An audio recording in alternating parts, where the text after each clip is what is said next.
Isa ito sa mga pinakawalang kwentang kwento sa kasaysayan ng death row. At ikukwento namin lahat ito sa episode na ito ng The Infographics Show. Para kay Linda Marie Baltasar Pasnik na 27 taong gulang, talagang parang ginto ang buhay. Umaangat siya sa mundo at sabik sa posibilidad na maging isang kilalang modelo. Ginugol niya ang araw sa pamimili ng sapatos at damit sa Fresno para sa darating na fashion competition. Wala nang mas sasaya pa sa buhay niya noon. Nang makaramdam siya ng gutom, ipinarada niya ang kanyang sasakyan sa drive-thru ng isang Derbener Schnitzel na kainan sa isa sa mga strip mall ng lungsod. Si Linda ay isang kaakit-akit na babae, kaya sanay na siyang tinititigan ng mga lalaki. Habang nasa pila siya, may lalaking kakaiba ang itsura na sumilip at inilapit ang muka sa bintana ng sasakyan niya. Natakot siya kaya kinawayan itong umalis. At umalis naman ang lalaki. Pinanood ng assistant manager at tinanong si Linda kung kilala niya ang lalaki. Sagot ni Linda, "Hindi!" At paliwanag niyang humingi lang ito ng pera. Katabi niya ang pitaka at may hawak siyang $4. Mga detalyeng mahalaga sa huli. Sinisingil ng assistant manager ang bayarin at sabi ni Linda, "Tingnan mo, inistorbo na niya yung babae." Tinuro niya sa kabila ng parking lot, nilapitan ng lalaki ang babae sa labas ng 7-Eleven, katabi ng tindahan. Sumigaw ang assistant manager mula sa service window. Nagbantang tatawag ng pulis kung hindi siya umalis. Hindi nagustuhan iyon ni Ronnie McPeters. Namamalimos siya pero may kotse. Nung araw na yon, nakita ng assistant manager na binuksan niya ang pinto at may kinuha sa passenger side. Lumabas siya, tumingin sa Derbener Schnitzel at dahan-dahang naglakad papunta sa kinaroroonan ni Linda. Paalis na si Linda nang lumapit si Ronnie sa bintana. Kinuha ang baril at 3 beses siyang binaril. Bumagsak si Linda at dumugo ang katawan niya. Nakalabas siya sa kalsada kahit salungat sa mga sasakyan at bumangga sa nakaparadang van. May lalaking mabilis na lumapit para tumulong habang siya ay nakasubsob at umuungol. Tumakbo siya sa pinakamalapit na telepono para tumawag ng pulis, pero hindi pa tapos si Ronnie. Lumapit siya sa bintana ni Linda habang dumadaan ang mga sasakyan at nagulat ang mga nakasaksi. Nakita ng mga saksi na nakasubsob siya sa manibela at umiiling. Pumutok si Ronnie, umatras at muling nagpaputok. Isa itong pagbitay. Pagkatapos, kalmado siyang sumakay sa kotse at umalis papunta sa bahay ng pinsan niyang tinutuluyan nitong mga araw. Tinanong agad ni Sabrina kung nasaan si Arlena na sumama kay Ronnie para bumili ng donuts. Sagot niya, nasa Winchell's Donuts pa si Arlena. Kinuha niya ang baril, iniabot kay Sabrina na itinago ito sa unan. Sinabi ni Sabrina kay Ronnie na sumakay sa kotse. Bumalik sila sa strip mall para hanapin si Arlena. Ngayon si Ronnie na ang nagmamaneho sa labas ng Derbener Schnitzel. Nagkakumpulan ng tao. Kinakausap ng pulis ang mga saksi at inaasikaso ng paramedic si Linda pero wala na siyang pag-asa. Habang dahan-dahang lumalakad sina Ronnie at Sabrina sa tabi ng isang tao, may sumigaw ng "Tigil!" Napansin nila ang kotse. Nang inig si Sabrina at sumigaw, "Ronnie, anong ginawa mo dito?" Sinabihan siya ni Ronnie na manahimik at inapakan ang silinyador. Hinila niya ang manibela at pilit tumakas kahit matindi ang trapiko. Makalipas ang ilang minuto, napaligiran sina Ronnie at Sabrina ng ilaw at baril. Para sa mga detective, mukhang simpleng kaso ito. Natagpuan nila ang baril sa ilalim ng unan ni Sabrina. Isang 357 Magnum revolver na may 6 na bala. 5 rito ay may basyo na tumutugma sa nahanap sa crime scene. 3 bala ang tumama sa kaliwa at 2 sa kanan ni Linda. Lahat sa leeg o ulo. Lumabas sa ballistics na baril ni Ronnie ang ginamit. Nakita ang fingerprint niya sa baril at lata ng beer sa kotse ni Sabrina. Maaaring may iba pang nangyaring mahalaga noong nakakatakot na araw na iyon. Nag-iipon si Linda ng pera para sa damit sa pagmomodelo. At alam na marami siyang dalang pera. Noong araw na iyon, marami na siyang nagastos sa pamimili. Nakita ng mga detective ang 3 kahon ng sapatos na may price tag sa likod ng upuan. Hindi nila nahanap ang natirang pera niya. Si Ronnie may dalang $200 at $8 sa sobre ng maaresto. Nakatumbas ngayon ng $650. Palaging naglalagay si Linda ng pera sa sobre, habang si Ronnie ay kapos sa pera at sinabi sa korte na iniipon lang niya ang mga tseke ng kawalan ng trabaho. Itinanggi niyang nagnakaw siya kay Linda at sinabing hindi siya lumapit sa Derbener Schnitzel noong hapon. Pero taliwas dito ang testimonya ng mga saksi. Sabi niya, ang fingerprint niya sa sandata ay nilagay lang daw ng pulis gamit ang lata ng beer para idiin siya.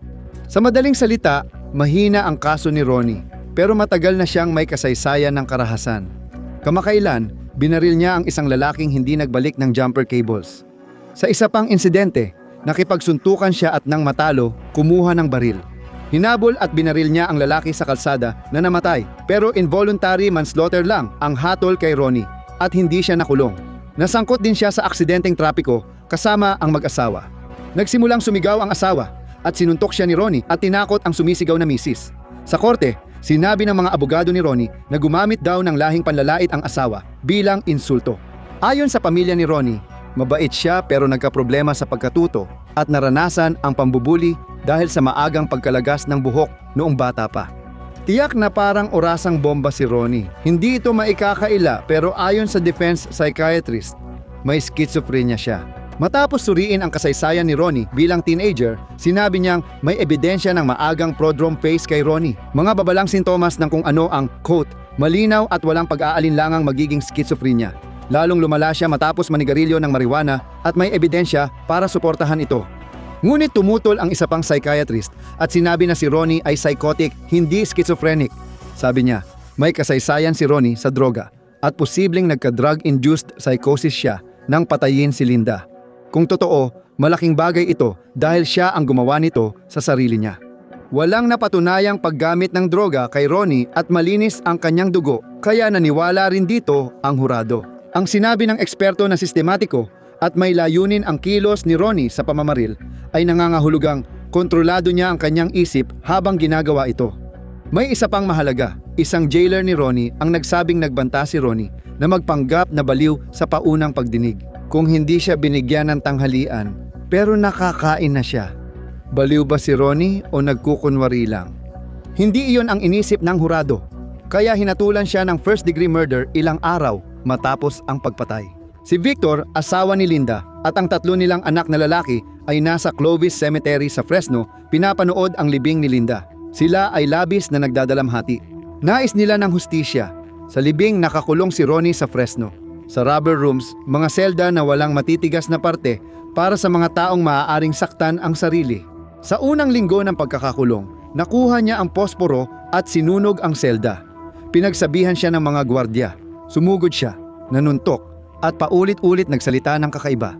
Matapos makausap si Ronnie, sinabi ng isang psychiatrist sa mga opisyal na naniniwala siyang iniisip ni Ronnie na bahagi lang ito ng paggawa ng isang patalastas at tunay na pinaniniwalaan iyon ni Ronnie.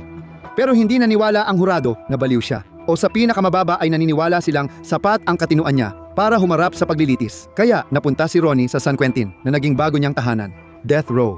Ibig sabihin, 23 oras nakakulong, parang impyerno. Nalugmok siya sa depresyon. Kung hindi siya nababaliw, mahusay siyang umarte at handang magdusa para sa sining. Kakain siya, tapos dudumi sa sahig at ipapahid ito sa sarili. Madalas niyang pinturahan ng kulay brown ang mga pader ng kanyang selda. Minsan pa nga ay itinatabi niya ang kanyang dumi at itinatago ito kung saan-saan, hindi alam ng kahit sino kung bakit. Binababad niya ang damit sa bilangguan sa ihi at uupo roon na mabaho. Base sa ulat ng psikiatrista, madalas siyang makipag-usap ng matagal sa asawa at anak kahit wala naman siyang pamilya. Bunga lang ng kanyang imahinasyon ang mga iyon. Pati na rin ang mga kamag-anak ni Linda na inakala niyang dumadalaw sa kanyang selda para pahirapan siya. Ayaw ng pamilya ni Linda na mapababa ang sentensya ni Ronnie dahil galit sila sa kanya. Nagdududa silang baka umaarte lang siya para makaligtas. Hindi lang ito ang kaso sa California na ipinaglalaban ng mga abogado na hindi dapat bitayin ang kanilang kliyente. Kung baliw talaga ang mga lalaking iyon, tama bang patayin sila ayon sa batas? Dapat alam ng bilanggo ang mangyayari sa kanila bago bitayin. Si Ronnie ay na-diagnose na may schizophrenia kaya pinilit ng kulungan na uminom siya ng gamot. Naospital siya, 5 araw nakatali sa stretcher. Pagkatapos, sabi ng doktor, nagkukunwari lang siya at binigyan ng vitamin B12. Noong 2007 nagpasya ang hukom na hindi kayang ipaglaban ni Ronnie ang kaso dahil sobrang lito at halos hindi siya nakikipag-usap. Paano siya kakausap sa mga abogado niya? Lahat ng death row sa United States pwedeng umapela. Pero paano kung parang nasa sarili silang mundo? Galit ang pamilya ni Linda at maraming publiko sa posibleng pagpapalit ng sentensya ni Ronnie, lalo't hindi isang putok lang ang pinaputok niya. Bumalik siya sa kotse para tapusin siya at posibleng ninakawan ng pera. Nagbabala ang taga-usig ng Fresno County na kung mapalitan ang sentensya ni Ronnie, baka marami pang death row inmates sa United States ang gumaya sa pagpapahid ng dumi sa sarili. Isa lang ang United States sa 3 Organization for Economic Cooperation and Development countries na regular na nagbibitay, kasama ang Japan at South Korea. Ang 2025 ay naging isang taon ng kasaganaan kung saan 45 katao ang binitay, kumpara sa 25 noong 2024 taliwas ito sa opinyon ng publiko. Noong 1900, 70 dekada 80% ng mga Amerikano ay pabor sa death penalty. Pero sa 2025, bumaba ito sa 52%. Pinakamababa mula 1,960 dekada. Karamihan sa millennial at Gen Z ay hindi sang-ayon pero mas suportado ito ng matatanda. Mas mahalaga, kaugnay ng video na ito, isang survey ng YouGov noong 2023 ang nagsabi na 22% ng mga Amerikano ang nagsabing katanggap-tanggap ang pagbitay sa isang tao kahit na napatunayang baliw ito. May argumento na magastos ang pagpatay dahil ilang dekada ang ginugugol ng mga bilanggo sa death row habang umaapela, karaniwan ay 20 taon. Mas mahal ang 15 hanggang 3 milyong piso kumpara sa karaniwang gastos ng pagkakakulong. Tinatayang 41% ng nasa death row ay maaaring inosente. Hindi naman kadalasang minamadali ng Estado ang mga bagay-bagay. Mahigit 200 katao na ang napatunayang inosente at pinalaya mula sa death row mula noong 1,973 katumbas ng isang exoneration sa bawat 8 execution. Noong 2023 matapos ang 48 taon sa death row, napatunayang inosente si Glenn Simons sa kasong isinampa noong 1,975 dahil itinago ng Estado ang ebidensyang makakapagpalaya sa kanya. Noong 2025, pinalaya si Jimmy Duncan matapos ang 27 taon sa death row dahil walang saysay ang ebidensyang kagat laban sa kanya. Sa madaling salita, may ilang bilanggo sa death row na hindi naman talaga dapat nahatulan, pero hindi kabilang doon si Ronnie Peters. Walang duda na kinuha niya ang buhay ng isang inosenteng babae sa isang napakabrutal na paraan. Pero ang tanong, dapat ba siyang pahirapan kung siya ay may sakit sa pag-iisip? Mas maraming lalaking preso ang nagpapakamatay kaysa sa mga nasa labas ng kulungan. Mas mataas ng 5-6 beses ang bilang ng lalaking pinipili ang opsyong iyon sa death row kumpara sa iba sa kulungan. Mahirap talaga ang 23 oras na pagkakakulong. Habang nakakulong si Ronnie, unti-unting nababaliw ang mga nasa death row sa California. May patuloy na legal na laban, mga bilanggo walang ehersisyo o sabon, at mga lalaking kinakagat ng daga dahil sa dami ng mga ito. Ayon sa psychiatrist ng estado, ang death row ay madilim, marumi, at puno ng ingay mula sa mga pasyenteng sumisigaw at nagwawala buong araw. Totoo ang death row syndrome. Maraming lalaki sa isolation ang nagkakaroon ng delusyon at psychosis. Habang nakakulong si Ronnie, iniimbestigahan ng estado ang mga kondisyon at tinawag ng forensic psychiatrist ang death row na lugar ng matinding pagkabigo. Dahil sa mataas na pagtitiis sa psychiatric dysfunction, halos walang natatanggap na psychiatric na gamutan ang mga lalaki. Noong huling bahagi ng 2014 nagbago ito. Nagbukas ang California ng unang psychiatric ward para sa death row sa United States.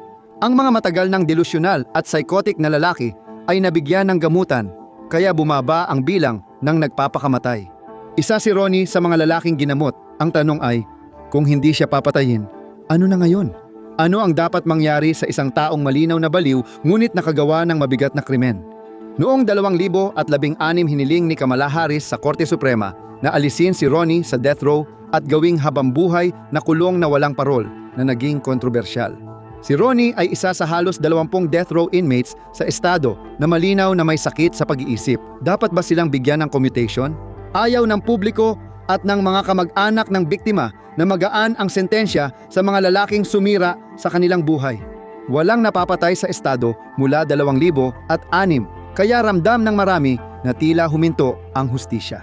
Ang posibilidad ng pagluluwag ng sentensya ay nagpapalalim sa pakiramdam na mailap ang parusa. Pinalitan ito ng prosesong inuuna ang rehabilitasyon kaysa paghihiganti. Panoorin mo ngayon ang Innocent on Death Row. Ito ang tunay na natatanggap mo kapag ikaw ay pinalaya, o i-click mo na lang ang video na ito.